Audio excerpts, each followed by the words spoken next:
Thank you sir. अब आते हैं महाराष्ट्र पे। सर, महाराष्ट्र की पॉलिटिक्स का एक रेप्यूटेशन है कि ये बहुत ही डर्टी पॉलिटिक्स है, गंदी पॉलिटिक्स है, और सालों साल से ये रेप्यूटेशन है। और ये इसीलिए है क्योंकि जिन पार्टीज की सत्ता रही है महाराष्ट्र में, उन्होंने स्ट्रॉन्ग मैन, क्रिमिनल्स, इन सभी एलिमेंट्स को टिकट्स दी, पार्टी में लीडरशिप पोजीशंस दी और उन्हें एम्पावर किया। यू केम इन 2014 और आप क्लीन राजनीति लेकर आए, लेकिन ये क्लीन राजनीति लाने में चैलेंजेस क्या रहे हैं, और इस तरीके का मेन स्ट्रीमिंग ऑफ क्रिमिनल्स हुआ क्यों था हिस्टोरिकली?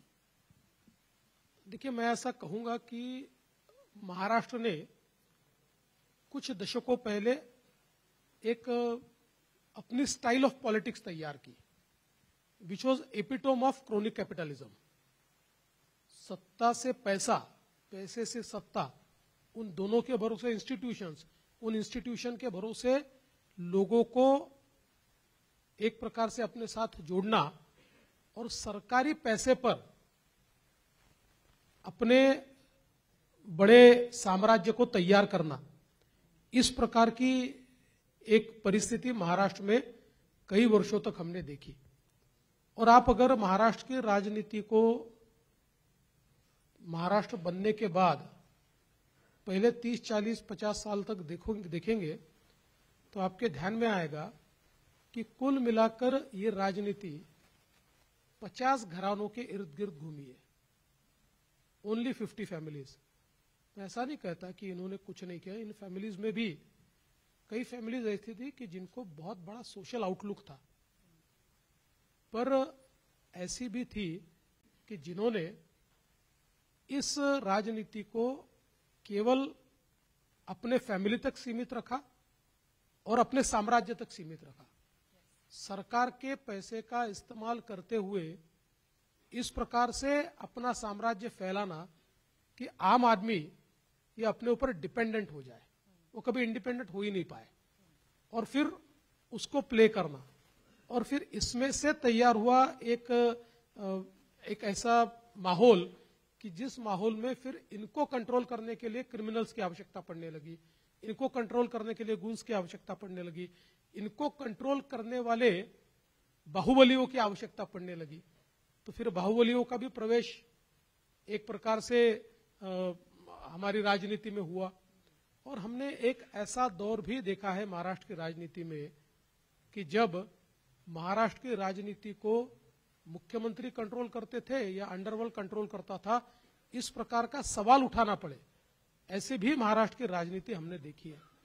लेकिन मुझे इस बात की खुशी है कि प्रधानमंत्री मोदी जी ने 2014 के बाद महाराष्ट्र की राजनीति का और देश की राजनीति का पूरा मुख मोड़ दिया है। एक प्रकार से ये जो सारी व्यवस्था खड़ी थी, इस व्यवस्था को तहस नहस करने का काम, जो एक क्षेत्रीय क्षत्रप तैयार हुए थे कि जो अपने यहां किसी को एंट्री नहीं देते थे, इनको डिमोलिश करने का काम, ये देश की और महाराष्ट्र की राजनीति में शुरू हुआ। और मैं ये कह सकता हूं कि हम लोग इसको कर पाए क्योंकि मोदी जी की बहुत स्ट्रांग लीडरशिप हमारे पीछे थी, और हमने ये दिखाया कि आप बिना बाहुबलियों के राजनीति कर सकते हैं। आप ये जो सत्ता से पैसा और पैसा से सत्ता और इनके भरोसे राजनीति को इंस्टीट्यूशनलाइज करना, इस प्रकार का जो क्रॉनिक कैपिटलिज्म है, उससे परे भी राजनीति कर सकते हैं। और ये जितने बड़े बड़े स्ट्रांग लोग थे, इनको बिल्कुल सामान्य लोग भी पराजित कर सकते हैं। ये भी हमने पिछले 10 सालों में एस्टैब्लिश करके दिखाया है। मैं ये नहीं कहता कि हम 100% सक्सेसफुल हुए, पर मैं जरूर कहूंगा उस राह पर हम बहुत तेजी से चले हैं। कई मंजिलें हमने पाई है, अभी कुछ मंजिलें और पाएंगे। स्वच्छता अभियान और चलेगा प्राइम मिनिस्टर सर का, तो स्वच्छता अभियान तो अभी चलने ही वाला है, क्योंकि हमको बहुत स्वच्छता करनी अभी बाकी है। Yes sir.